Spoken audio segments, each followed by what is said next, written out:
Amod one વિભાગના કર્મીઓએ ગતરોજ સાંજના સમયે દેનવા ગામેથી એક મહાકાય મગરનું રેસ્ક્યુ કરીને પાંજરામાં પૂરવામાં આવ્યો હતો અને પાંજરા પૂરેલ મગરને વન કચેરી ખાતે મૂકવામાં આવ્યો હતો. ગત રાત્રિના અંદાજિત 12:30 થી 1 વાગ્યાના અરસામાં મગર પાંજરામાંથી બહાર આવી ગયો હતો અને ગાય ઉપર હુમલો કરવાનો પ્રયાસ કર્યો હતો.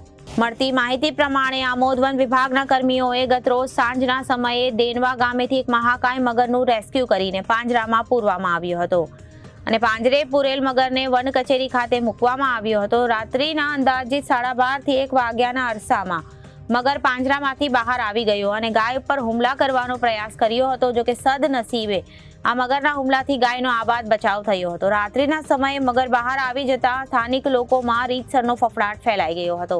સ્થાનિક લોકોએ વન કચેરીના કર્મી અનિલ ચાવડાને ફોન કરતા તેઓ તાત્કાલિક ઘટના સ્થળ પર દોડી આવ્યા હતા. ટેલિફોનિક એક્સચેન્જના ગેટ પાસેથી ભારે જહેમત બાદ અંદાજિત 10 થી 12 ફૂટ જેટલી લંબાઈ ધરાવતા મહાકાય મગરનું સફળતાપૂર્વક રેસ્ક્યુ કરીને પુનઃ પાંજરે પુરાતા સ્થાનિકોએ રાહત અનુભવી હતી. મારું નામ કાજી આફતાબ. આફતાબભાઈ, શું ઘટના બની હતી રાત્રે તમારી સાથે? રાતના સમય અહીં રહીને મેં મારા ફ્રેન્ડને છોડવા જતો હતો તો બાઇક લઈને અહીંથી જતો હતો. અહીં અંધારા મેં મગર બેસેલો હતો તો મને પૂંછડી મારી મગરે.